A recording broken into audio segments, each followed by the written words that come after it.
Tá bom. Vai. Está gravando já, tá bom. Vai? Está gravando. Bom dia a todos. Nós hoje, dando sequência ao nosso curso, nós temos hoje a palestra do professor Alexandre Viskovski, que é um dos responsáveis pela disciplina. O Alexandre é um dos principais especialistas de inteligência artificial da COP, trabalha nisso há décadas, né? Antes mesmo de estar com essa onda toda, ele já trabalhava com esse tema aí, num grupo lá do Nelson Becken, e vem trabalhando isso há muito tempo. Hoje coordena alguns projetos no setor, e é o nosso coordenador também do Programa de Recursos Humanos 4.1, né, que é um programa da Agência Nacional de Petróleo, que trata exatamente do tema de tecnologias digitais. Né? Então, Alexandre, com você. Ok. Oi. Obrigado aí pela apresentação. Oi? Muito obrigado pela apresentação, Dal. A gente vai fazer uma breve apresentação sobre inteligência artificial, principalmente alguns conceitos básicos e algumas aplicações também no setor de óleo e gás, que a gente vem trabalhando aqui. Obviamente não dá para cobrir tudo numa única apresentação. A ideia aqui é colocar alguns exemplos de pontos importantes e também um direcionamento para onde a gente entende que está indo essa tecnologia, né, de uma maneira geral, e quais são as implicações que tem para o setor industrial, né, principalmente aqui no óleo e gás. Bom, então, o Landau apresentou essa coisa de dizer que já trabalha há muito tempo, revela um pouco a idade. Então, eu me formei aqui em 1990, né? Terminei a graduação e comecei a fazer um curso também de especialização em inteligência artificial, durante o mestrado. Né? E naquela época, né, aqui é um diagrama desse Google Books, né, que agora vai até quase 2017, e naquela época, em 1990, o termo inteligência artificial estava muito associado ao conceito de sistemas especialistas. A gente vai definir daqui a pouco. Né? E também, mais ou menos, no início da década de 90, começou a ter repercussão modelos de redes neurais, principalmente modelos de redes neurais ajustadas com o algoritmo gradiente, né, através da retropropagação, que tinha sido proposto em 86. Né? Então, na década de 90, estava aí em grande alta. Depois houve um certo declínio, que no final da década de 90, 2000, né, houve muitos trabalhos na área de machine learning, de métodos baseados em funções de núcleo, né, métodos baseados em kernel. E a partir de 2010, então, principalmente vamos dizer, alimentado, né, pela imensa quantidade de dados gerados, principalmente assim, telefones, celulares, né, lembrando aqui que o iPhone surgiu em 2007, redes sociais, etc., houve um novo, digamos, nova onda de interesse aqui nessas metodologias de inteligência artificial, só que dessa vez inteligência artificial é quase um sinônimo de redes neurais, né? Então, aqui a gente vê de 2012, né, a partir de 2010, um crescimento alto desses nomes aqui, machine learning, deep learning, redes neurais e inteligência artificial. Então, inteligência artificial, de certa forma, mudou um pouco de um paradigma mais simbolista para um paradigma mais agora baseado em dados, né, principalmente associados a modelos de redes neurais, mas também, em muitos casos, a inteligência artificial é utilizada como sinônimo de machine learning. Então, esses termos aqui, eles meio que se embolam, né? Então, a gente vai contar aqui um pouco dessa história, tentar diferenciar esses termos, né? deixar, de uma maneira não muito, obviamente, profunda, apresentar a diferenciação desses termos, alguns exemplos, né, de projetos que vêm sendo desenvolvidos por nós, aqui no nosso grupo e também na COP, e tentar fazer uma prospecção aí do futuro, assim, qual é o desenvolvimento, será que isso vai continuar crescendo assim, será que vai ter algum patamar, e uma série de outras questões que são agora questões interessantes, são colocadas na medida em que os resultados, né, de modelos e algumas aplicações já superam o desempenho de humanos em algumas tarefas, né? Então, a gente se coloca aí numa série de questões sobre o impacto da inteligência artificial da sociedade em geral, e, bom, na indústria também especificamente. Beleza? Bom, então, para essa primeira parte da apresentação, que a gente vai tentar definir os termos, eu vou me basear nessa representação aqui, que ela é, bom, de um livro, né, do livro de Deep Learning, em que coloca inteligência artificial como um contexto geral, né? Então, inclui sistemas especialistas, sistemas baseados em regras, ontologias, várias modalidades, e machine learning como um subgrupo desses sistemas de inteligência artificial. E dentro de machine learning você tem um grupo que é de métodos de aprendizado da representação, que é bem um foco dessa nova, digamos, onda de inteligência artificial, de machine learning. E dentro de aprendizado da representação você tem, então, os modelos de deep learning, né? Então, a ideia aqui é de qual é o número de camadas de processamento, qual é o número, quão mais complexos são essas características, esses atributos que são gerados pelos modelos, né? Então, num primeiro momento, os modelos à base de regras, modelos mais simples, eles simplesmente são um mapeamento direto de entrada-saída por características, digamos, feitas à mão, né, desenhadas por algum especialista. Então, tipicamente, sistemas baseados em regras. Nos modelos mais de reconhecimento de padrões, em que você tem, né, características que também são escolhidas por especialistas, já há um mapeamento dessas características para a saída. Então, um exemplo clássico seria modelos de regressão logística, que vem da estatística já há muitos anos, antes mesmo de surgir o termo de machine learning.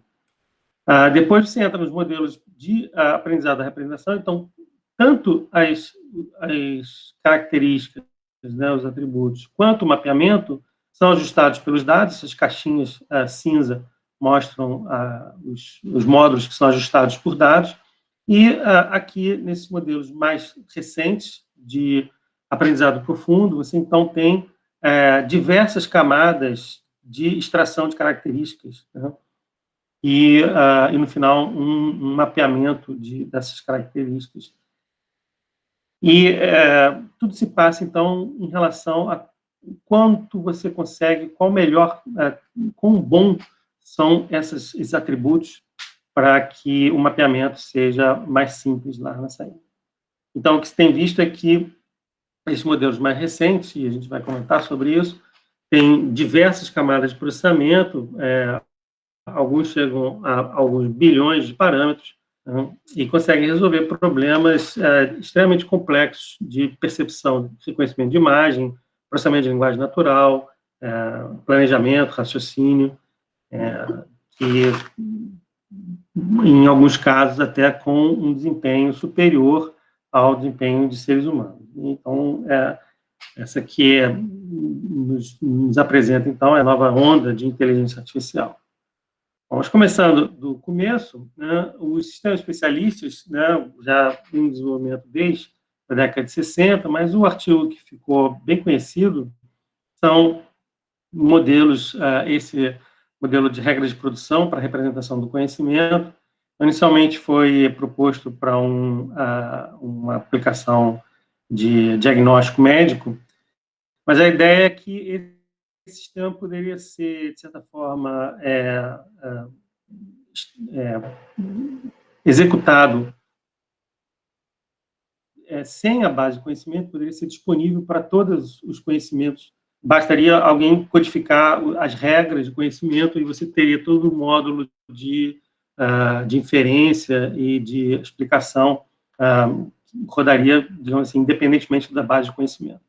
Então, isso, no final da década de 70, aqui na revista, justamente, de inteligência artificial, provocou um diverso número de aplicações no mercado de sistemas especialistas, porque, naquele momento, bastava você inserir o conhecimento nesses sistemas, digamos, especialistas genéricos, para obter, então, um sistema de inteligência artificial numa aplicação específica. Então, aqui na área do petróleo, né, um dos precursores dessa aplicação dessa tecnologia foi o professor Nelson, né, que, juntamente com o professor Landau, praticamente criaram toda essa nossa área interdisciplinar de computação de alto desempenho, também com Álvaro, outros colegas. E já em 91, ele implementou esse modelo chamado MODI, que é um sistema diagnóstico, né, e monitoramento diagnóstico de módulos de produção de plataformas, com uma base de regras, então, que tinha uma interface gráfica bacana para a época, algumas regras, e isso era capaz de fazer alguns diagnósticos, né, de falhas nos sistemas de produção. Então, você vê que, bom, acho que a maior parte, muitos de vocês não tinham nem nascido ainda, mas em 91, na COP, já havia aplicações de inteligência artificial para o setor de óleo e gás, né? Bom, a partir daí, todas as evoluções que foram acontecendo também foram sendo acompanhadas, né? E a gente vai contar um pouquinho de algumas dessas histórias aqui. Bom, então, esses sistemas, né, eram, digamos, sistemas relativamente simples, né? Em que você, na verdade, um mapeamento direto de entrada e saída com heurísticas ou regras que eram definidas pelo especialista. Então, um sistema totalmente dependente do conhecimento do especialista, né? O processo da inferência era feito automaticamente, mas se dependia das regras, né? E algumas dessas regras, basicamente, transformavam um problema mais complexo. Aqui um exemplo simples, né, que você transforma um problema não linear de classificação, que você quiser separar aqui as bolinhas azuis dos triângulos verdes, simplesmente trocando para o sistema de coordenadas polares, você consegue fazer esse mapeamento com uma solução bem simples aqui, baseada no raio. Então, essa primeira digamos, geração de sistemas inteligentes eram sistemas bastante simples que dependiam desse conhecimento do usuário, ou seja, você é capaz de fazer essa transformação de variáveis, se você é capaz de gerar um conjunto de regras para a solução do problema, então, você consegue realizar, então, esse problema, né? No caso, o mapeamento entre entrada e saída. Então, bom, isso também já vinha de algum tempo na própria estatística, e uma primeira, lá do lado da estatística, né, uma primeira, digamos, extensão desse conceito de mapeamento direto de entrada e saída é a ideia de você fazer, a partir dessas features desenhadas à mão, realizar o mapeamento a partir daí, né? Então, isso é o processamento clássico de sistemas de reconhecimento de padrões, né? Em que você tinha uma etapa de extração de características e uma etapa de mapeamento de características ou de classificação. Aqui é um exemplo simples nesse livro aqui, que é o livro, talvez, o mais conhecido da área, né, de reconhecimento de padrões, que é fazer a diferença entre um salmão e um badejo. Você olha para o brilho e para a largura. Aqui você tem os registros de salmão, aqui o registro de badejo, e tem, então, um mapeamento linear. Então, esse mapeamento linear aqui é feito por um sistema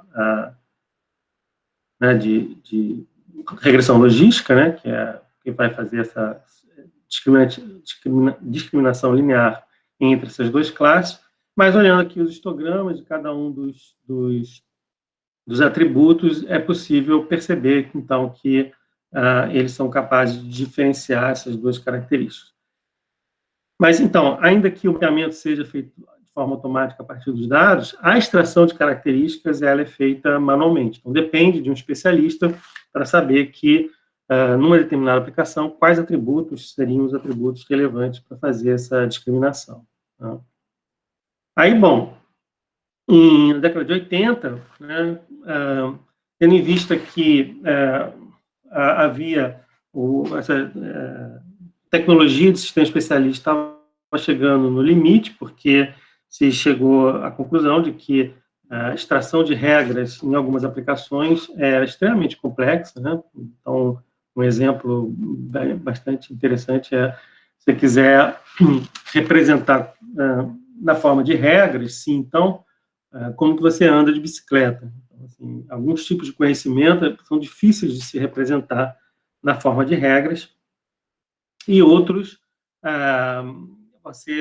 quando a base começa a crescer muito, era muito comum de haver contradições nas regras, ou seja, para a mesma entrada, uma regra dizia uma coisa, outra regra dizia outra. E, então, nessa virada, no final da década de 80, início da década de 90, começou a haver muito interesse em métodos de aquisição de conhecimento e também em métodos capazes de gerar as regras automaticamente a partir dos dados. E aí, uma das primeiras iniciativas de geração de regras a partir de dados foram modelos de árvore de decisão, então, lançados aqui pelo Kinnan em 86, nessa revista, que aí, bom, a gente, historicamente, atribui o início dessa área de machine learning, de aprendizagem de máquina, aqui no final da década de 80, que teve foram dois papers muito importantes para a área, né? O paper de árvore de decisão e o paper do algoritmo de propagação, os dois de 86, né? Em que você tinha, a partir de uma base de dados simples, você tinha a possibilidade de gerar uma árvore, né? Em cada ramo dessa árvore representava, então, uma regra. Então, aqui era, por exemplo, se você vai ou não vai jogar tênis, então, se a temperatura está quente e está ventando, você não joga, mas se não estiver ventando e a umidade estiver normal, então você joga. Então, cada ramo dessa árvore é capaz de gerar uma regra, então você consegue fazer exatamente a classificação automática, né, de uma forma que pode ser representada e interpretada por seres humanos. Bom, essa teoria de árvore de decisão evoluiu bastante, assim como diversos outros modelos, né, de machine learning, e hoje a gente tem uma visão de machine learning, essa visão de machine learning dentro desse contexto aí de aprendizado da representação, o que se faz é um mapeamento do espaço original, então você tem aqui as suas entradas originais, que podem ser medidas, ou imagens, texto, qualquer coisa. Vai ser feito aí um mapeamento para um espaço de features, né, um espaço de características, e nesse mapeamento, a solução linear nesse espaço de características corresponde a uma solução não linear no espaço original. Então, ao contrário aqui da abordagem clássica de reconhecimento de padrões, em que as features eram geradas manualmente, aqui tanto as features quanto o mapeamento é feito de forma automatizada, ajustada a partir dos dados, né? Bom, outras questões que vão interferir aqui são os chamados hiperparâmetros do modelo, ou seja, quantas dessas features você precisa, qual tipo de modelo, qual é o algoritmo de otimização, enfim. Ainda não está totalmente resolvido, né? Ainda precisa da intervenção de analistas, especialistas, mas, de certa forma, já há, por exemplo, modelos extremamente robustos, tanto modelos como redes neurais ou outros modelos baseados em árvore, como o Gradient Boosting, que resolvem uma grande gama de problemas sem muita interferência do especialista. Então, a gente já tem, hoje, uma quantidade bastante razoável de algoritmos capazes de resolver um grande número de aplicações sem muita interferência dos especialistas. E aqui você tem, então, uma espécie de mapa das diversas ramificações de aprendizado de máquina. Então, você tem aqui todas a evolução, né, as ramificações de árvore de decisão, e que depois se demonstrou um algoritmo extremamente versátil para ser utilizado com combinações. Então, você tem árvores aleatórias, gradient boosting e diversas outras variantes de modelos que são combinações de modelos e que, em geral, utilizam modelos base de árvore de decisão. Aqui, ele faz uma diferenciação entre modelos de redes neurais e modelos de aprendizado profundo. Na verdade, são modelos bastante parecidos, né? Mas os de aprendizado profundo são modelos de redes neurais de camadas, né? A gente vai falar daqui a pouco. E aqui fala uma série de outras técnicas associadas, como técnicas de regularização, agrupamento, métodos bayesianos, métodos de redução de dimensionalidade. Então, tudo isso vamos dizer, o chapéu de machine learning, né? Atualmente. E uma característica importante que vai ser percebida aqui ao longo da apresentação é que isso tem sido desenvolvido num ecossistema aberto. Então, hoje você tem aí, por exemplo, linguagens de programação como Python ou R, em que você tem vários desses algoritmos implementados. Então, é muito fácil hoje para um programador com uma razoável fluência nessas linguagens desenvolver uma aplicação em machine learning, ou seja, realizar o processamento de algum dataset, né? Então, isso se difundiu de uma forma bastante rápida, né? Em função também dessas ferramentas, né, livres. E hoje você tem aí uma grande quantidade de pessoas, não necessariamente com a formação adequada, que atuam e realizam problemas de machine learning, né? Então, aqui a gente tem um exemplo dessa primeira parte de machine learning,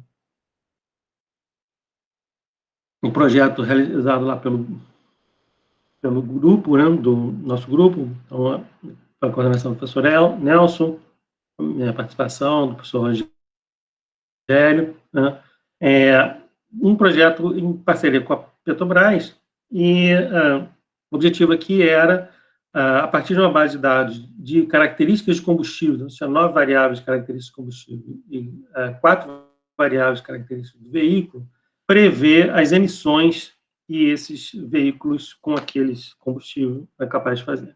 Então, a gente conseguiu aí um resultado, né, razoável, uma correlação de 90%, né? O interessante desse trabalho, que começa a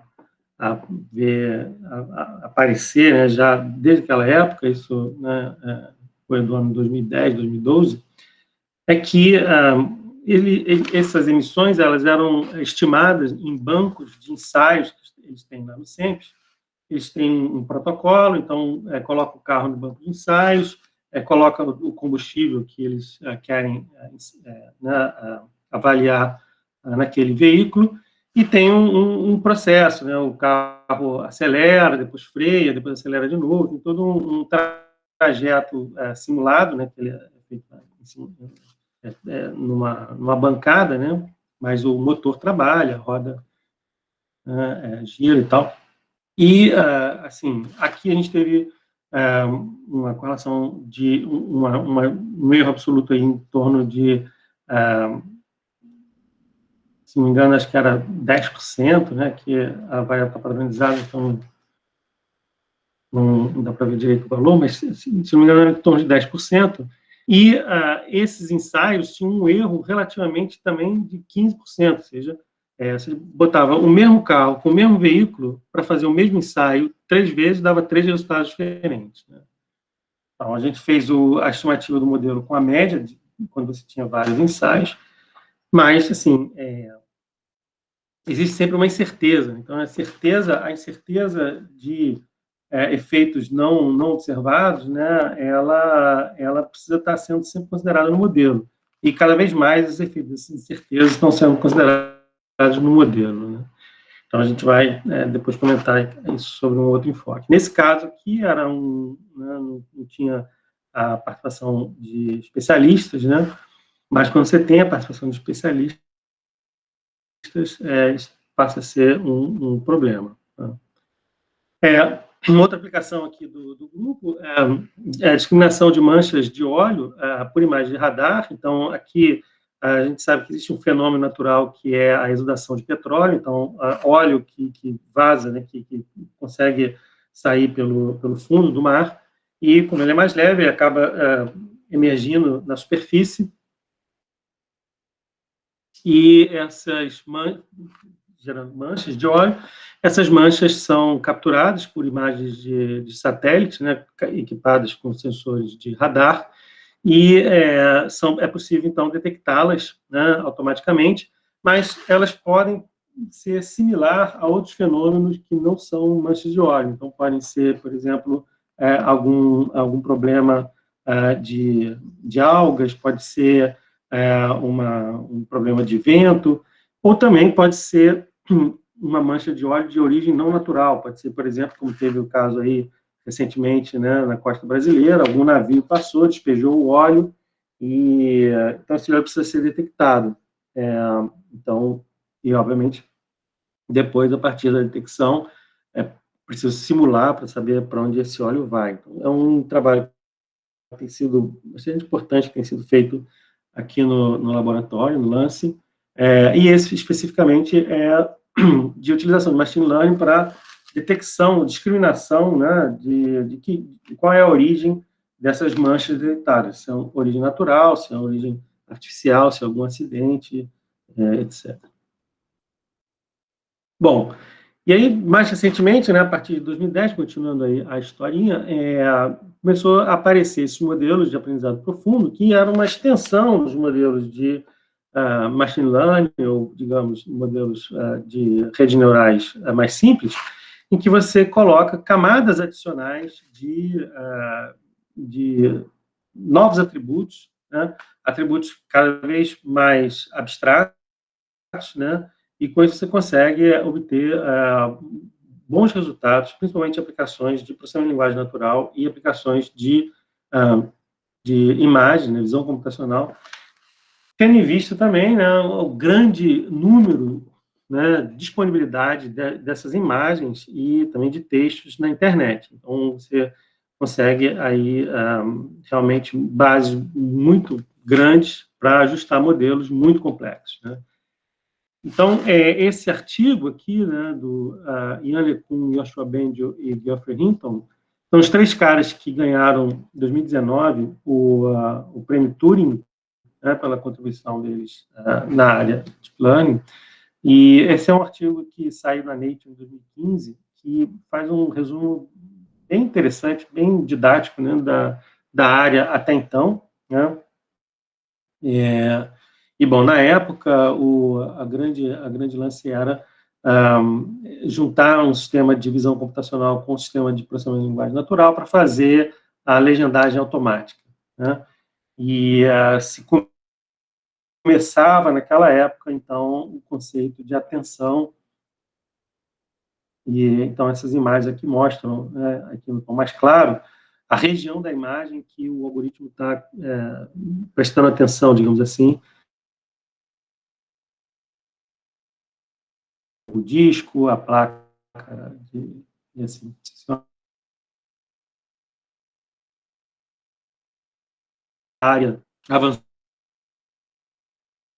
muito rápido, né? Então, esses modelos de atenção agora estão dominantes na área, principalmente de reconhecimento, processamento de linguagem natural, né?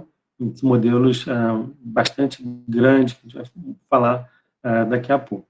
Mas esse artigo permanece aí como um artigo introdutório e que é bem interessante para entender exatamente os conceitos, conta um pouco da história também desses modelos de deep learning. Bom, esses modelos, eles então começaram a se expandir bastante. A utilização de bases de dados anotadas. A primeira benchmark que hoje vamos dizer, bastante conhecido, é o ImageNet, né? Então, uma base com 1 milhão de imagens anotadas, né? Com cerca de 1.000 classes, né? E eu sei que esses modelos, eles acabam, aqui é onde o modelo acerta, então a barrinha vermelha é a estimativa do modelo, e aqui são casos em que o modelo erra, né? Então, aqui, por exemplo, a classe correta é conversível, mas o modelo estimou grade, né? Então, não está totalmente errado. Esse aqui eu acho que é o meu preferido, né? O modelo estimou cereja, mas a classe anotada é dálmata, né? Então, quer dizer, na verdade, cereja não está muito errado, né? Então, essa base de dados foi anotada utilizando um mecanismo automático, que é o Amazon Mechanical Turk, em que pessoas anotavam imagens, né, e eram remuneradas por isso. Então, você tem aí 1.000 classes. E aí, esses modelos, a partir de uma base foi montada em 2010, né, e a partir de 2012 começaram a surgir os primeiros modelos de aprendizado profundo, redes neurais profundas, e hoje em dia, basicamente, toda a área de visão computacional trabalha com algoritmos de aprendizado profundo.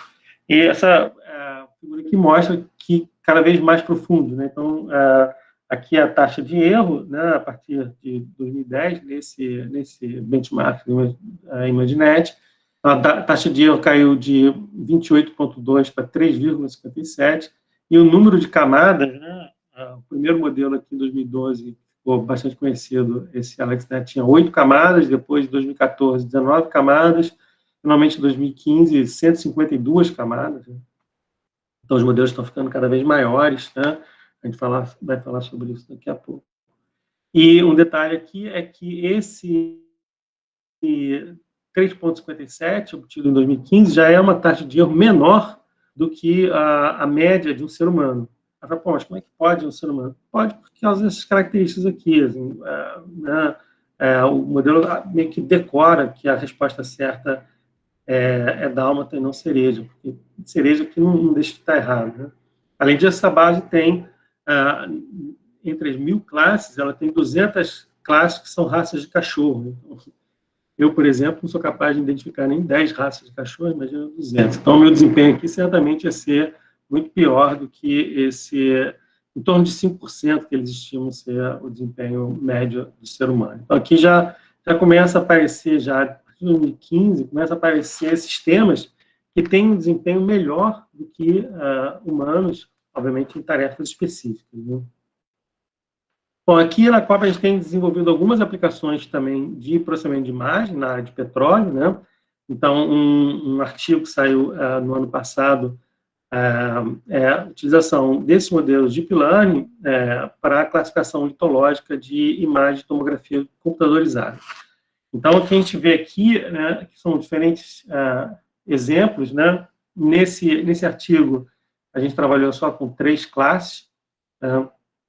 Então, assim, se eu tampar aqui a informação das classes, que é muito difícil, tem imagens que são muito parecidas, né? Muito difícil até para um ser humano, mas que não seja especialista da área, classificar corretamente isso aqui. E o modelo, bom, a gente já teve até resultados melhores do que esse, mas o modelo ficava em torno de 70% de acurácia, né, de uma maneira geral, e para cada uma das 3 classes, né? Um aspecto interessante que eu vou comentar daqui a pouco é que, mesmo para especialistas, né, é difícil essa classificação. Então, para quem assistiu a aula do Surmas na semana passada, né, ele falou de brincadeira, claro, mas você coloca 2 geólogos numa sala, você vai ter 3 opiniões diferentes, né? Então, a gente vê que, a gente vai mostrar daqui a pouco, mas o desempenho do modelo, né, ele está compatível com a taxa de concordância entre especialistas diferentes, né? E isso demonstra, né, que realmente a gente conseguiu chegar aí no limite, ou seja, consegue ser tão bom ou tão ruim quanto um especialista, né? E outra característica interessante é que, seguindo nessa linha, né, dessa desenvolvimento aberto, então, grande parte desses modelos de deep learning hoje estão disponíveis livremente na internet, né? Você consegue, o paper está no Archive, o código está no GitHub. E o mais interessante é que, às vezes, modelos pré-treinados com imagens, tipo esse ImageNet, eles acabam que funcionam bem nessas imagens que não tem nada a ver aqui de tomografia computadorizada. Então, uma coisa que a gente acaba utilizando modelos pré-treinados, né, e para fazer essas diferentes aplicações, que chamam de transferência de aprendizado, ou seja, você pega o aprendizado feito numa base e utiliza esse aprendizado feito em outra base. Outra característica interessante dessa aplicação é que, você sabe, a tomografia é uma imagem 3D, né? Então, é como se fosse vários slices 2D, né? De várias imagens em 2D. E o que a gente tem, o que o especialista faz, na verdade, é ter a classificação do plug, ou seja, da amostra, né? E o que o modelo é capaz de fazer, ele consegue dar uma classificação para cada slice. E aí, com isso, a gente consegue também modelar a incerteza, né? Porque se você tem, a gente sabe que rocha do pré-sal, as rochas carbonáticas do pré-sal são extremamente heterogêneas, e mesmo uma amostra de plug de 2 centímetros retirada de um testemunho, ela pode conter litologias ali um pouco diferentes, né? Então, o modelo é capaz de pegar essa incerteza, então ele vai ter uma classificação para cada slice, para cada imagem 2D, e aí no final vai dizer que, sei lá, tem tipo, 40% de estromatólito, 20% de esferolito, e mais 25% de esferolito, e mais 25% de Greenstone, e mais alguma coisa. Então, ele é capaz de dar o percentual que ele achou de cada classe, né? E aí demonstra para um analista que aquela amostra, ela é uma amostra heterogênea. Então, não só ele consegue acertar, obviamente, naquela classe que ele achou que é mais frequente, mas também ele consegue demonstrar que existe ali uma heterogeneidade, né? E aí, se você considera os dois maiores resultados, essa acurácia aqui sobe para já 90%, né? Então, se ele tiver em dúvida entre um e outro, ele consegue acertar já para 90%. Mas o mais interessante é que ele consegue também ter uma representação da incerteza, né, que está associada à heterogeneidade dessa amostra, né? Bom, outra aplicação aqui para processamento de linguagem natural, esse é um projeto grande sendo desenvolvido pela Petrobras. A gente participa aqui junto com a PUC e a Federal do Rio Grande do Sul e a PUC do Rio Grande do Sul. E, na verdade, o objetivo do projeto é a busca semântica de documentos da área de petróleo, documentos específicos das bases de dados da Petrobras, né? Então, uma característica importante que é feita, né, como eu falei, é a representação de características, né? Então, extração de características que possam ser representativas, e isso, na área de processamento de linguagem natural, é chamado de vetorização de palavras, né? Existem algumas técnicas, como a Word2Vec, o FastText. E esses algoritmos são algoritmos, digamos, padrão, né? Funcionam para todas as bases, mas tem se verificado que, em aplicações específicas, eles funcionam melhor. Então, no caso do petróleo, você tem características importantes, porque, por exemplo, Lula é nome de campo, árvore de Natal é nome de equipamento. Então, existem várias palavras que são colocadas fora de contexto, né, fora do contexto normal. Então, para isso, você precisa fazer o treinamento com essa base especializada, e depois você tem todo um conjunto de palavras, né, a gente chama de geologias, oriundas da geologia, oriundas de tecnologias específicas de petróleo, e elas não existem em corpos padrão. Então, se fizer o ajuste de uma vetorização de palavras por um corpus padrão, você não vai conseguir capturar a representação de determinadas palavras específicas do setor, né? Então, para isso, é necessário uma base de dados específica, e aí, numa tese desenvolvida aqui na COP, foi desenvolvida uma base de dados de domínio, né, chamada Petrovec. Ela está disponível online, para quem quiser utilizar. Então, é uma base de dados específica do setor de petróleo, com diversos documentos oriundos da Petrobras, cerca de 85 milhões de tokens, né, armazenados, e as devidas codificações dessa base. E aí foi feita uma avaliação, né, muito difícil de avaliar a qualidade dessas vetorizações. Então, nessa tese, na verdade, a contribuição da tese foi justamente nessa avaliação. Foi feita uma avaliação bastante minuciosa, né, da qualidade dessa representação na base, né, especialista, em comparação com a representação da base, vamos dizer, padrão, e se percebeu que uma série de atividades, uma série de resultados, se percebeu que a base especialista era melhor, né, fornecia melhores resultados aí para a representação de documentos, né. Então, esse é um projeto que continua, né, faz parte aí de um projeto que está sendo desenvolvido lá na Petrobras, né, mas a gente continua, tem outro aluno aí que está dando continuidade nesse trabalho, é um trabalho bastante interessante e que demonstra, né, aplicações de processamento de linguagem natural para a área de petróleo.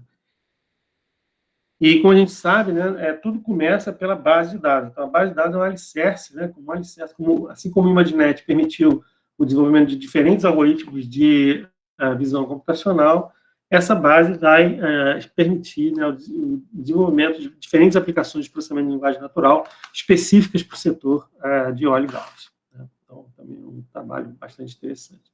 Bom, além disso, a gente sabe que a extração de petróleo é um trabalho extremamente complexo, né? A gente já falou aqui no início da apresentação inicial sobre diversos projetos que estão sendo desenvolvidos na COP nessa área. Então, a gente tem aqui essa disciplina e um conjunto de laboratórios que a gente chama de Hub Digital da COP e que desenvolve diversas pesquisas na parte, né, de inteligência artificial, detecção de falhas, gêmeos digitais, simulação, robótica, a parte ambiental, modelagem. Então, ficaria um pouco chato de ficar escrevendo todos esses projetos, né? Eu acredito que, para os alunos aqui da disciplina, certamente seus orientadores, né, vão saber indicar, né, diferentes projetos. Se alguém tiver alguma dúvida específica, um tema mais específico, a gente pode, então, encaminhar. É importante dizer que a COP, aqui no PRH, nosso PRH tem mais de 40 docentes participando, né, de 5 programas de pós-graduação, mais 4 cursos da graduação. Então, assim, todos os temas relacionados com a indústria do petróleo, tecnologias digitais e relacionados à indústria do petróleo estão bem cobertos, né? Então, aqui a gente queria passar para uma segunda parte, né? E já que a gente falou um pouco do passado, então a gente saiu lá do início das redes neurais, na década de 60, né, com modelos muito simples, né, computador a válvula, para fazer o reconhecimento de um caractere. Até hoje você tem aí a capacidade de fazer, além do reconhecimento de caractere, a tradução desses modelos, né, modelos de tradução como esse aqui do Google, que diversas camadas de processamento, com modelos bastante intrincados, alguns milhões de parâmetros. Mas a pergunta que se coloca é, bom, beleza, e para onde a gente está indo? Né? Qual é a tendência? Onde que isso vai dar? Né? Qual vai ser o que a gente espera para os próximos anos? Né? Bom, então, uma característica importante que tem sido percebida, né, nos últimos anos é um aumento exponencial no tamanho dos modelos, na complexidade dos modelos. Então, esse gráfico aqui, ele mostra, ao longo dos anos, né, divide aqui em 2 eras, né, que seria antes do Deep Learning e depois do Deep Learning, como que a evolução dos modelos, né, da complexidade dos modelos em relação aos anos. Então, aqui, saindo do Perceptron, que é uma única unidade de processamento, até aqui os modelos esses de Deep Belief, né, tinham uma velocidade de crescimento, que, digamos, eles dobravam a cada 2 anos, mais ou menos parecido com a lei de Moore. A partir de 2010, 2012, em que começou a aparecer esses modelos com um número maior de camadas, um número maior de parâmetros, o tamanho do modelo dobra a cada 3 ou 4 meses, 3,4 meses. Então, você teve o AlexNet, que foi o primeiro em 2012 lá a resolver o ImageNet, depois BGG, ResNet, modelos de processamento de linguagem natural, como o modelo de tradução do Google, aquele modelo de jogar xadrez chinês, né, o AlphaGo Zero, da DeepMind. São modelos que utilizam cada vez mais, um número cada vez maior de parâmetros, uma complexidade computacional cada vez maior. E não por acaso, esses modelos são todos desenvolvidos pelas gigantes da internet, né? Então, você vê o Google, Machine Translation, a DeepMind, que é da Google, AlphaGo, alguns modelos do Facebook também, com um número bastante impressionante de parâmetros. Essa OpenAI aqui, que é digamos, um consórcio, né, de empresas para pesquisa de IA, em que aparece Facebook, Tesla, Google, etc., também tem proposto modelos bastante grandes, né? E a gente fica pensando se realmente é isso, né?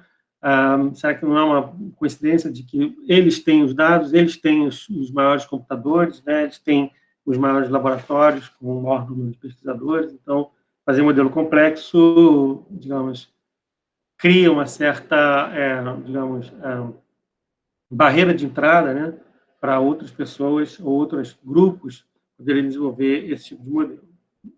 Embora vários desses modelos estejam disponíveis, né, pré-treinados para serem utilizados, né.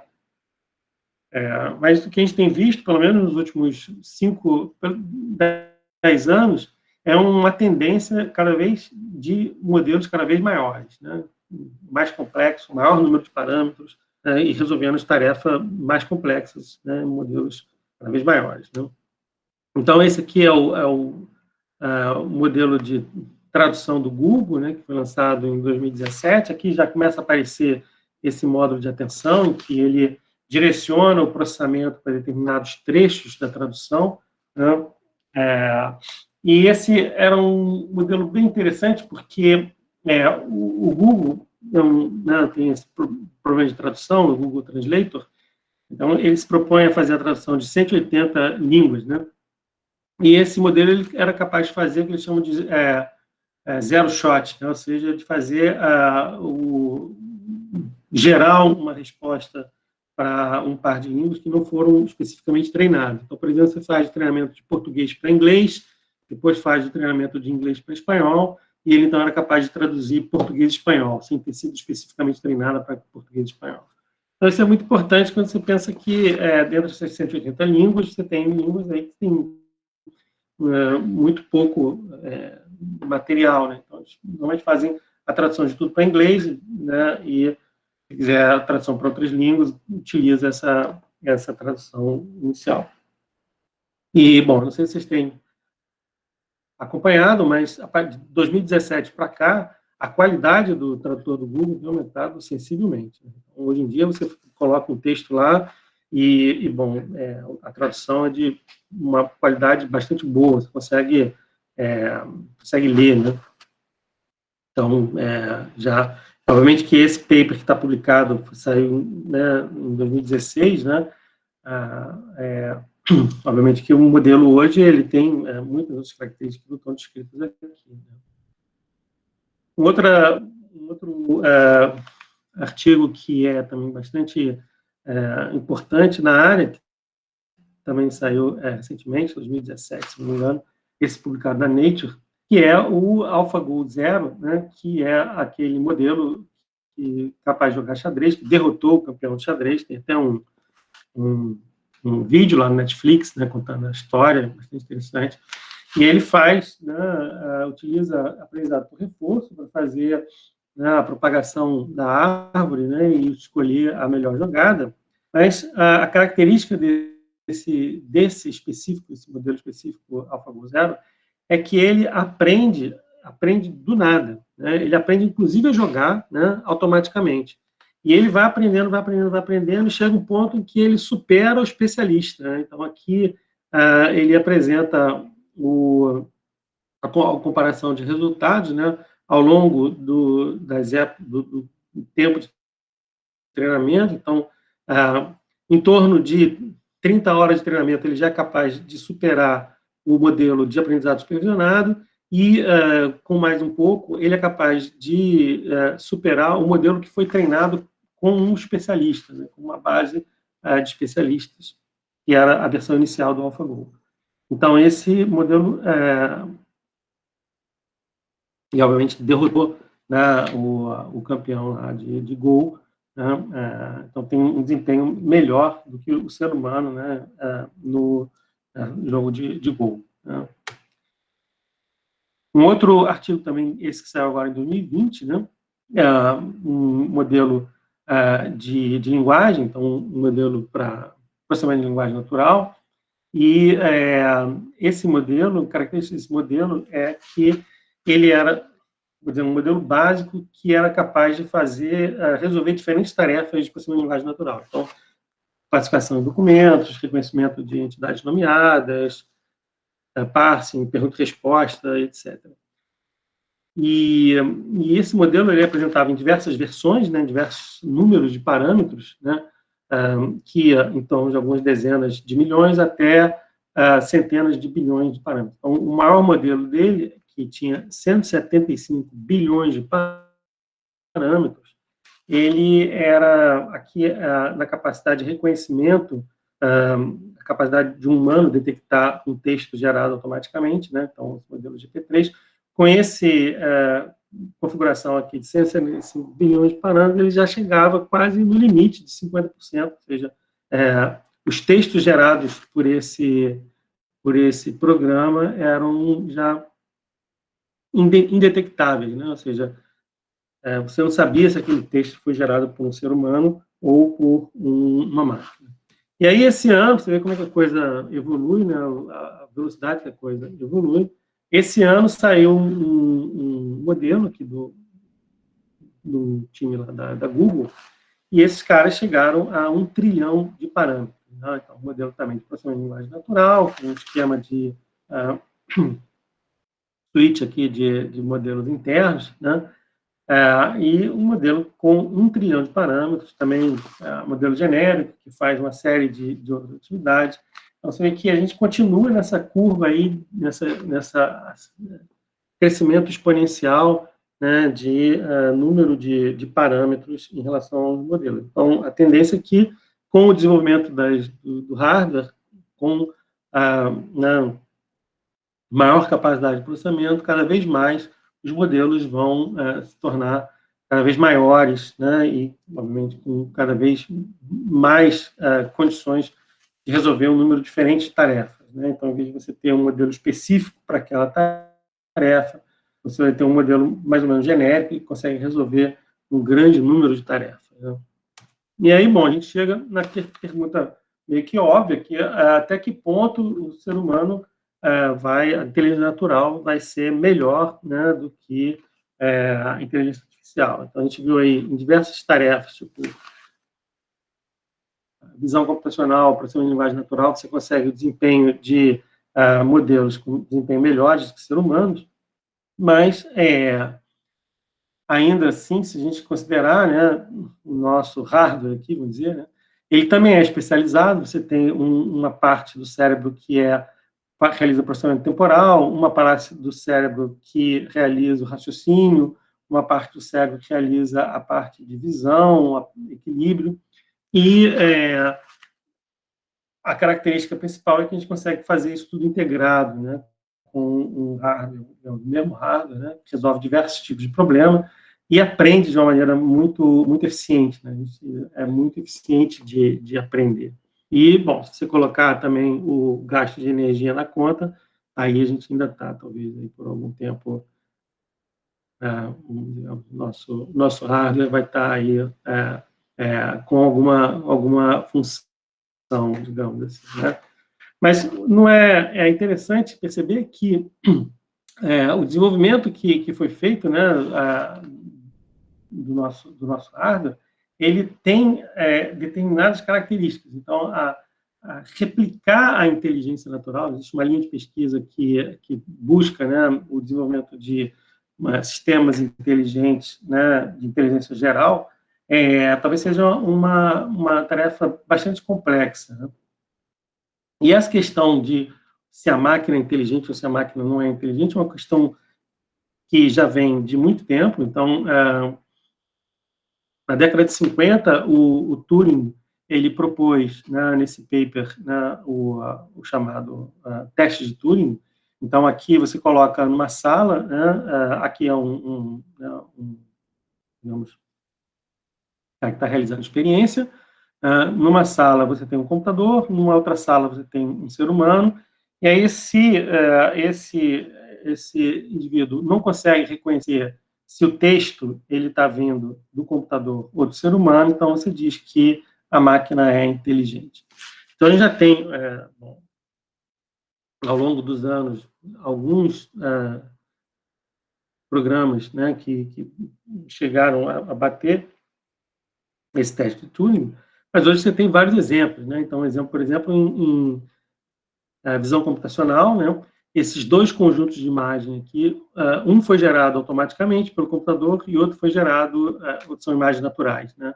Então, desse conjunto aqui são pessoas que existem e o outro conjunto são pessoas que não existem, né? Pessoas geradas automaticamente. Então, é impossível, praticamente impossível você perceber qual é o conjunto que é o fake e qual é o conjunto real, né? Embora existem máquinas, existem programas que são capazes de fazer essa detecção, né? Então, essa é uma outra área de pesquisa bastante interessante, que é uma espécie de contra-fake, né? Ou seja, você treinar modelos que são capazes de reconhecer qual é o fake. Aqui eu deixo aqui para os interessados buscarem, né, qual é na internet, mas qual seria aqui o fake e qual seria o real. Um outro exemplo foi que esse modelo que eu comentei do OpenAI, GP3, aquele de 175 bilhões de parâmetros, ele escreveu um texto, né, no Guardian, né? Então, esse artigo foi escrito por um robô. E você lendo o artigo é impressionante. Não dá para perceber que foi feito automaticamente, né? E, bom, tem vários outros exemplos em que o desempenho de máquinas supera o desempenho de seres humanos. Então, tem um benchmark aqui do Stanford, que é de Quad. E, o desempenho aqui tem duas métricas, F1, né, e EM. Quanto maior, melhor. E já há algum tempo, né, desde 2020, 2020, que já bateu o desempenho já está bem melhor do que o desempenho do ser humano.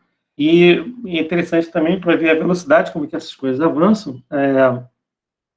Em 2018, quando o teste foi lançado, o melhor resultado estava em torno de 60%, agora já está em 90%. Ou seja, em 3 anos aí, o desempenho do modelo avançou bastante. Aqui, bom, esse print da tela eu tirei aqui recentemente, mas em fevereiro, os primeiros modelos estão fechados, mas se você pegar lá na lista, vários dessas entradas aqui, modelos com um desempenho bastante bom, essa aqui, a diferença aqui é pequena, modelos abertos, né? Então, você tem aí a possibilidade de baixar esse modelo e executar, eventualmente, numa outra tarefa, né? Bom, e aí o que acontece? A gente fica, né, chegando nessa questão desempenho do ser humano, desempenho de máquinas, né? Então, será que a gente consegue desenvolver essa capacidade de inteligência geral, né? Só que o que acontece é o seguinte, o cérebro, né, nós como foi feito de forma que se tem shortcuts, né, de processamento, ou seja, a gente vai realizar algum processamento, normalmente a gente tenta fazer isso rápido, né, a gente é levado a fazer isso rápido. Se você pensar isso de forma evolutiva, obviamente que você estava lá, né, nossos antepassados lá na savana, vê um leão correndo atrás do cara, o cara ia ficar pensando na velocidade do leão, 10 metros da árvore, e ia sair correndo, né, meio que instintivo. Então, muitos dos nossos comportamentos são assim, meio que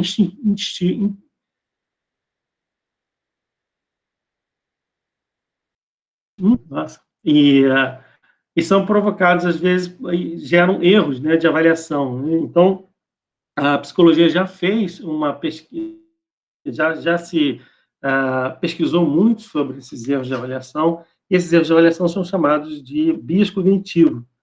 Foram identificados cerca de 180 bias cognitivos, né, diversos tipos de coisa. O que eu devo lembrar? Muita informação, pouco significado, necessidade de reagir rapidamente, como a história do leão, né? Então, existem várias bias cognitivos, um deles que é muito, cada vez mais, né, sendo explorado aí, é o bias da confirmação, né? Ou seja, você está muito mais propenso a acreditar numa coisa que satisfaz os teus parâmetros internos do que uma coisa que vai contra aquilo que você acredita. Então, e aí isso, obviamente, é o paraíso para as fake news, né? O cara fala que, sei lá, a Terra é plana, e o cara já tem uma tendência de acreditar que existe uma conspiração, e ele vai acreditar que a Terra é plana, apesar de todos os fatos que demonstram o contrário. E aí vai uma série de outros bias, né, que acontecem. Então, de certa forma, o nosso raciocínio é totalmente imperfeito, ou seja, tem várias reações emocionais. Então, é muito difícil, né? A gente não vai conseguir buscar, né, o desenvolvimento de uma inteligência que seja comparável. E aí se coloca até mesmo a questão de para que fazer isso, né? De tentar, se a gente não conseguir representar todas essas imperfeições ou entender melhor, pelo menos, como que funciona a nossa inteligência, né? Ou tentar ver como que a gente pode fazer isso de uma maneira melhor, né? Ou seja, como que essa dificuldade do especialista ou do ser humano, de uma maneira geral, impacta, né, no desenvolvimento dos modelos, né? E aí, a gente vê que também os modelos de inteligência artificial têm seus próprios bias, né? Então, aqui um exemplo realizado com o Facebook, né, de reconhecimento de imagens. Então, sabão no Nepal, ele acha que é comida, pimenta nas Filipinas, ele acha que é cerveja, e pasta de dente no Burundi, ele acha que é madeira. Sendo que em países da Europa e Estados Unidos, ele acerta todos, né?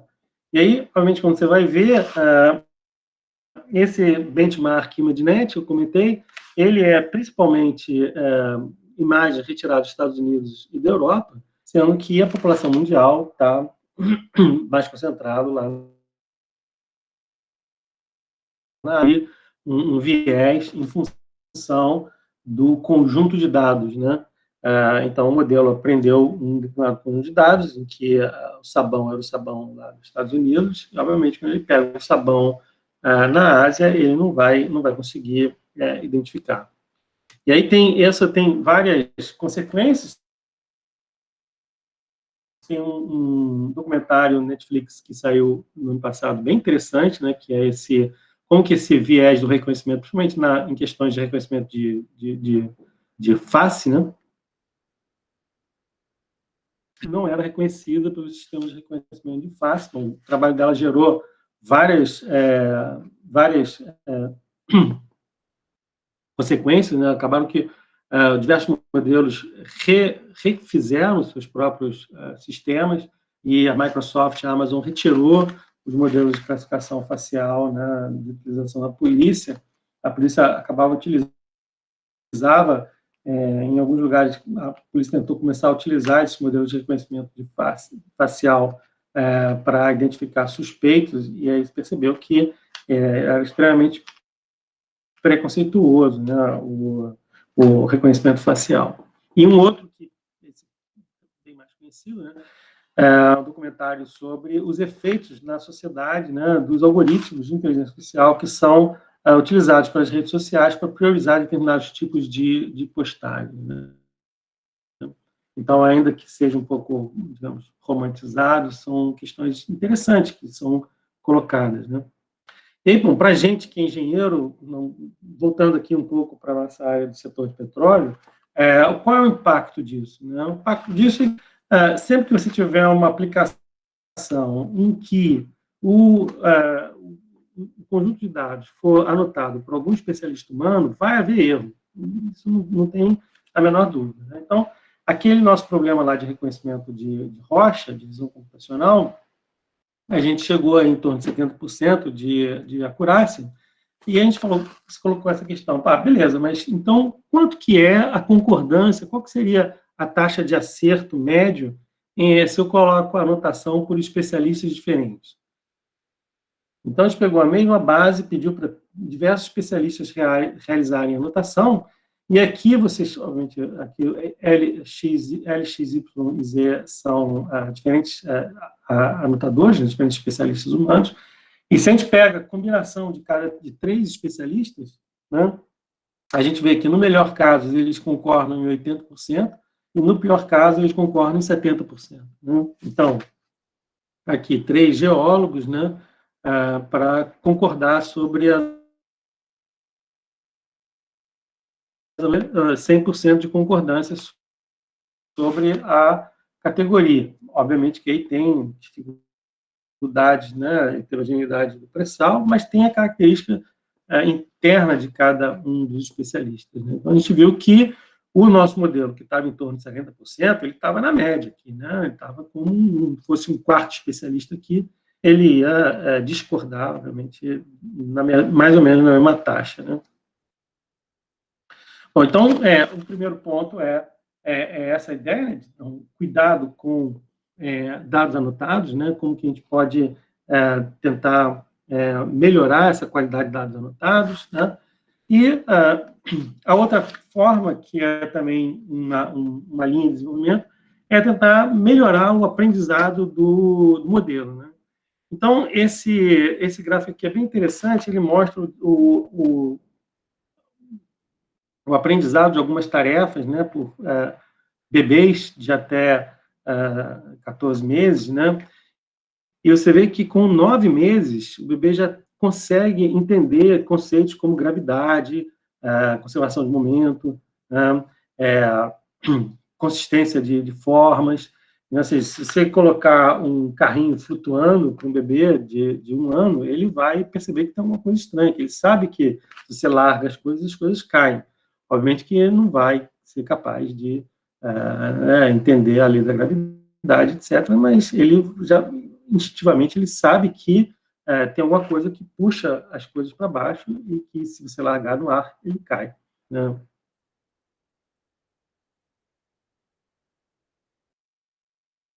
E isso é observação da realidade, né? E aí tem uma área, que é uma área bastante recente, né, da inteligência artificial, que é chamada essa de aprendizado autossupervisionado. Então, a ideia é que você consiga utilizar o próprio conjunto de dados, ou seja, não depender de um conjunto de dados anotado, né, por um especialista, como é o caso lá do ImageNet, que a gente chama de aprendizado supervisionado, não depender de um conjunto de dados totalmente anotado para gerar as características, para gerar a representação que vai ser utilizada no modelo, né?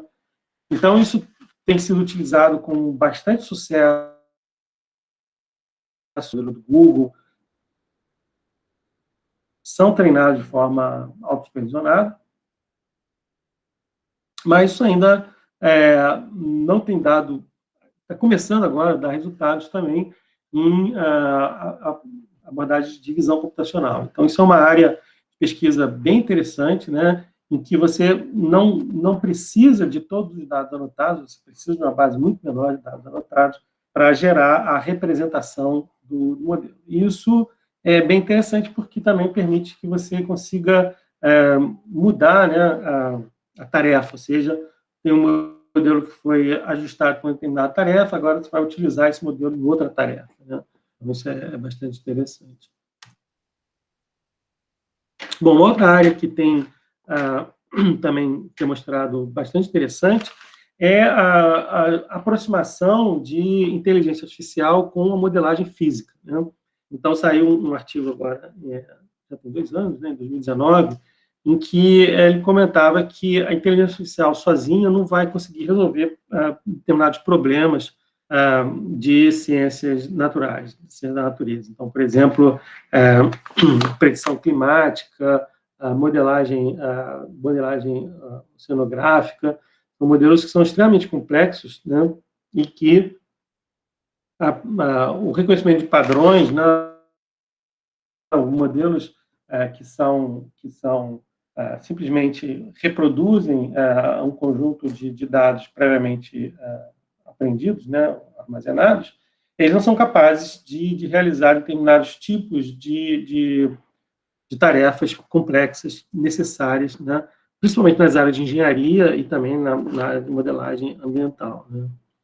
E aí, bom, tem se proposto uma outra área corrente bastante forte, né, tem se proposto, assim, essa junção entre modelos de machine learning e modelos físicos.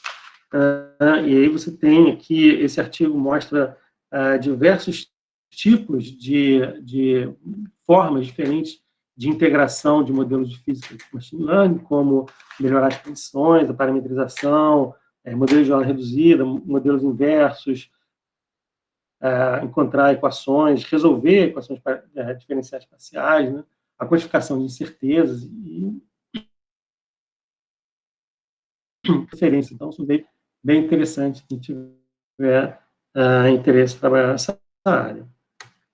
Aqui no nosso grupo, principalmente lá com o professor Álvaro, a gente, no período passado, ofereceu uma disciplina de modelos de redes neurais baseados em física, né? Então, de problemas, principalmente de sísmica, e tem obtido algum sucesso, né? Um trabalho que está em curso, é uma área de pesquisa também bastante interessante para quem está buscando tema de tese de mestrado e doutorado. Né? Bom, para fechar, é importante dizer que nós recentemente, né, fomos contemplados pela FAPERJ com esse centro de referência de inteligência artificial na área de energias, né? Então, participação de diversas instituições de pesquisa, laboratórios, e também participação de várias empresas de diferentes tamanhos, né? E tem aqui 5 grupos de trabalho de aplicação e um grupo de trabalho de machine learning. Então, a gente espera que a gente vai conseguir promover aí uma boa interação nessa área de IA, né, no tema de energia, que é bastante próximo aí ao tema de óleo e gás, inclusive algumas pessoas nesse seminário vão falar de energias, né? Então, a gente tem aí a possibilidade de interagir com vários colegas aí de diferentes universidades. Nós estamos participando, a COP também participa, né, de uma rede que foi no mesmo edital, né, de IA para óleo e gás, né, esse é coordenado pela PUC, esse nosso de energia é coordenado aqui pelo professor Álvaro Coutinho, da COP. Então, a gente tem também possibilidade de interagir lá com outros grupos, né, de IA no setor de óleo e gás. Bom, e aí, para terminar, fazendo um jabá aí do livro, vocês, se quiserem mais detalhes sobre algumas dessas aplicações que foram faladas aqui, e também uma apresentação de técnicas básicas de inteligência computacional, é só baixar o livro na ePapers. É uma excelente relação custo-benefício, né, já que o livro é de graça, né, então tem algum benefício. Bom, com isso eu encerro aqui. Muito obrigado pela atenção. Acho que eu passei um pouquinho do tempo, mas ainda tem um tempinho aí para perguntas. Obrigado.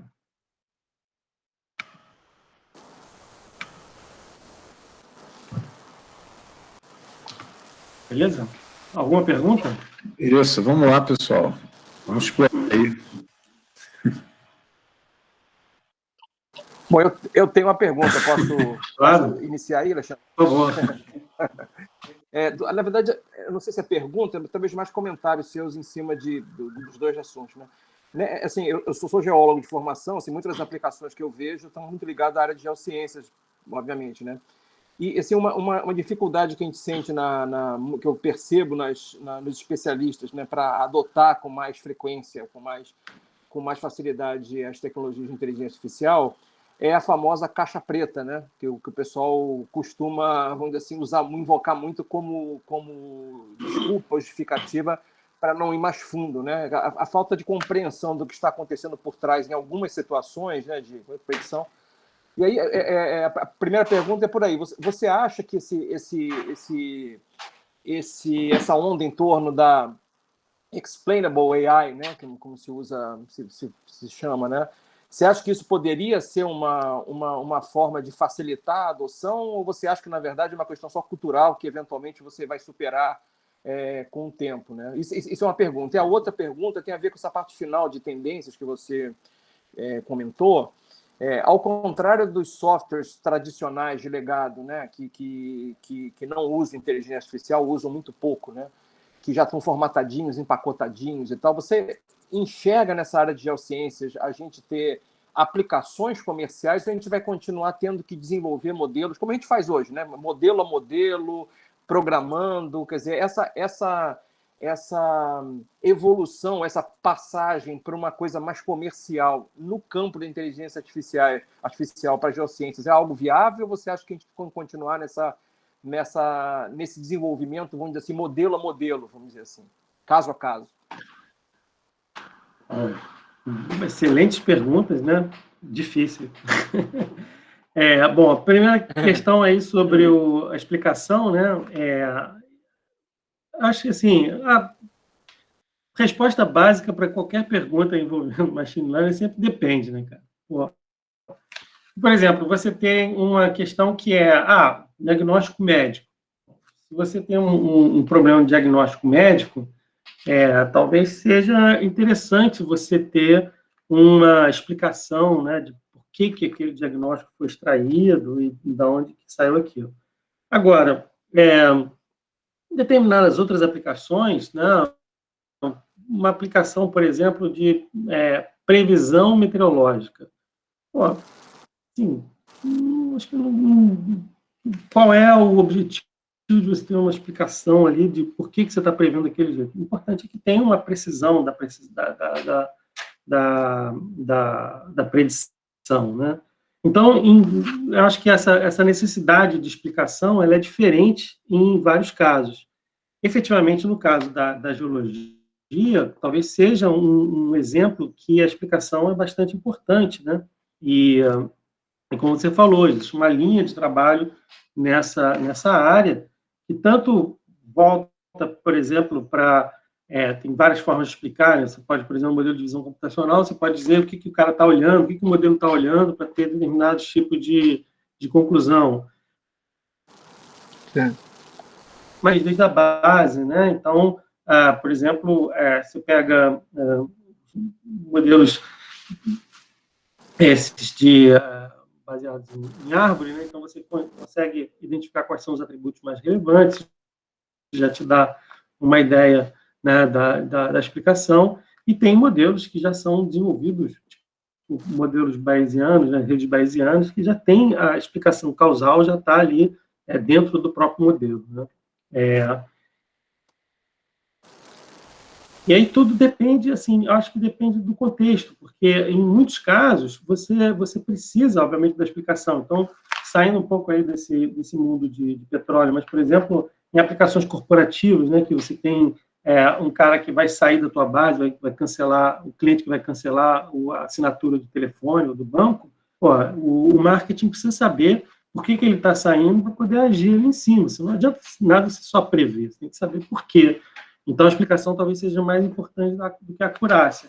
Em outros casos, né, dei o exemplo aí de previsão meteorológica, ou de controle, ou de algum outro tipo de aplicação mais, assim, tempo real, né, por exemplo, direção autônoma, né, várias coisas que, de repente, você precisa que o processamento seja rápido e que, necessariamente, a explicação não é muito necessária. Então, assim, eu não sei se eu respondi adequadamente, mas eu acho que, assim, que é importante, acho que é uma área importante de trabalho, acho que vai nessa direção, assim, de você tentar aproximar a inteligência artificial da inteligência natural, mas mesmo você, se você for pensar, várias das suas reações, a gente vai para o psicólogo por causa disso, né? Assim, muitas das nossas reações a gente não consegue nem nós mesmos explicar. Entender. Quer dizer, faz parte disso, né?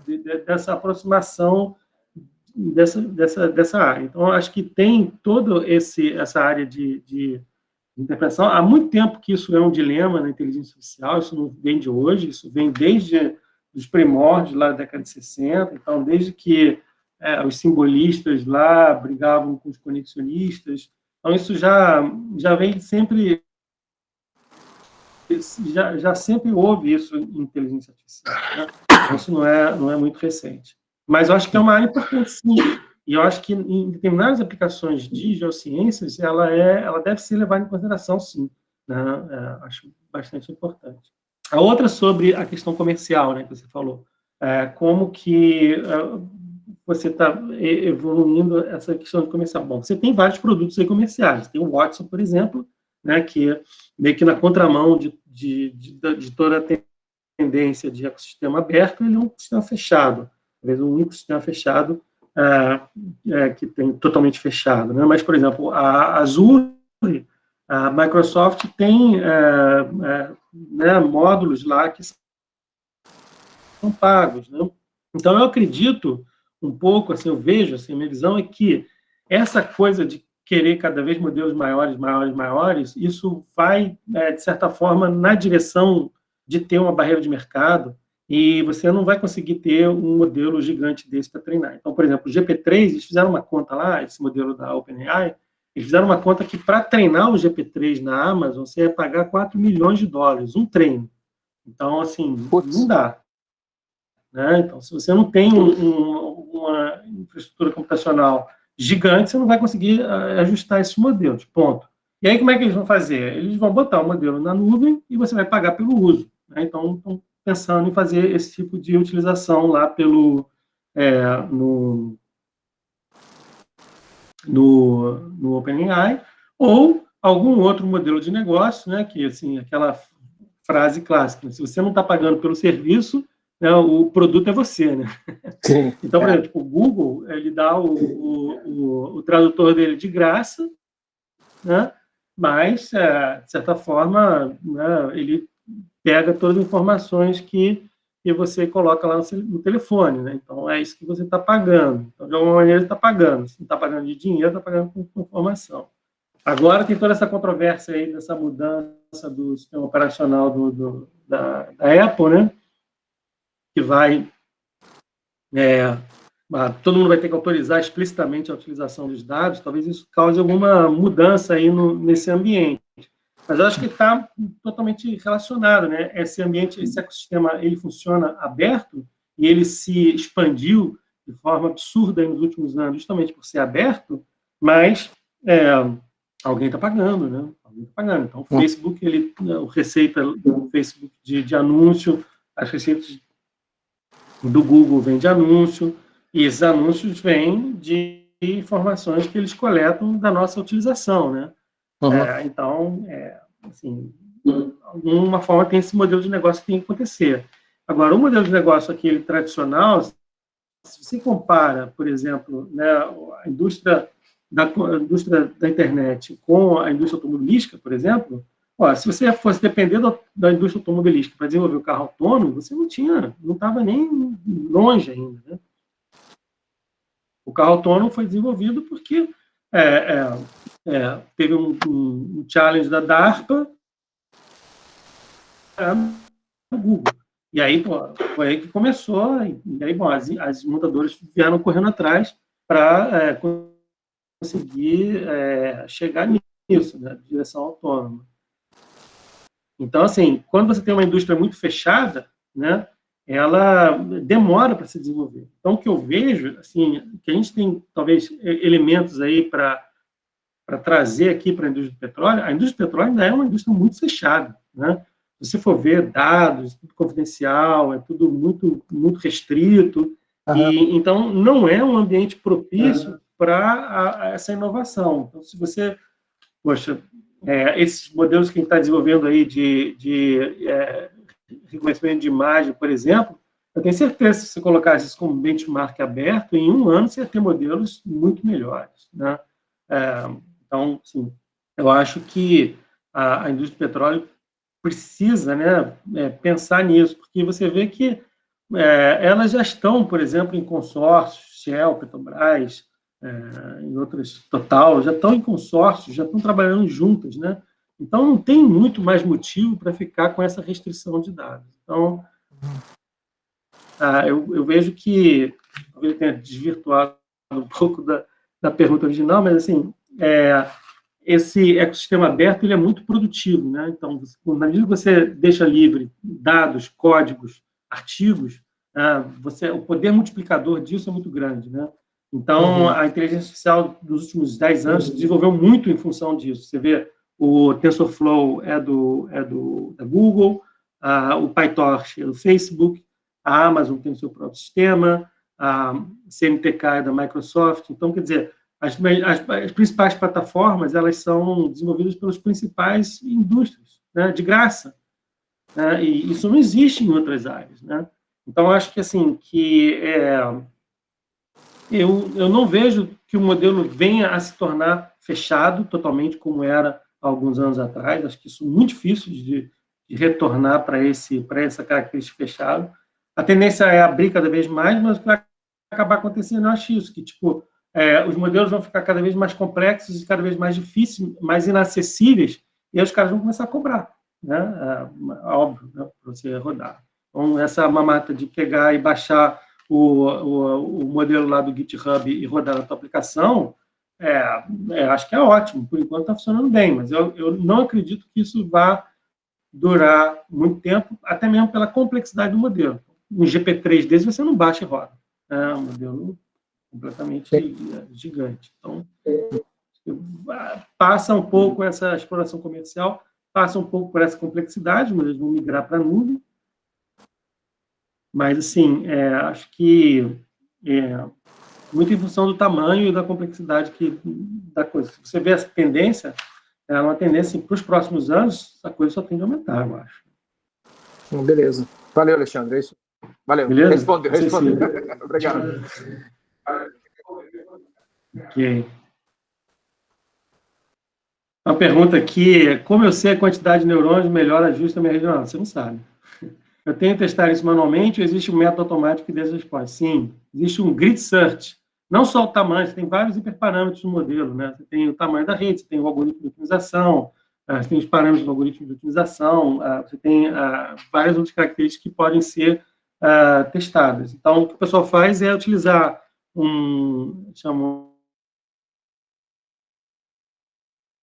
de parâmetros e percorre todas elas em validação cruzada. Esse que seria o procedimento padrão, né? Existem outras abordagens de otimização nesse contexto.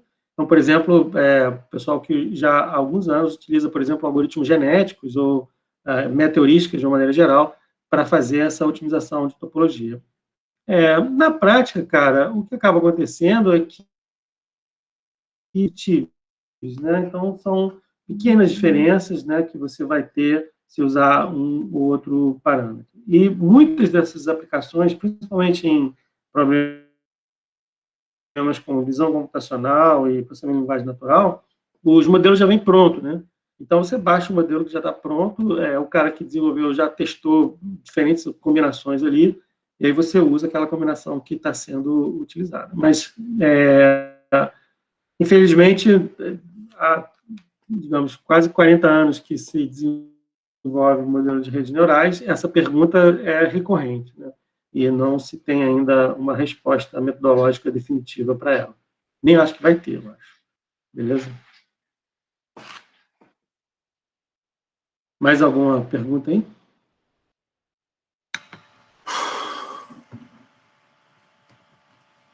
Não? Bem. E aí, Leonardo? Encerra?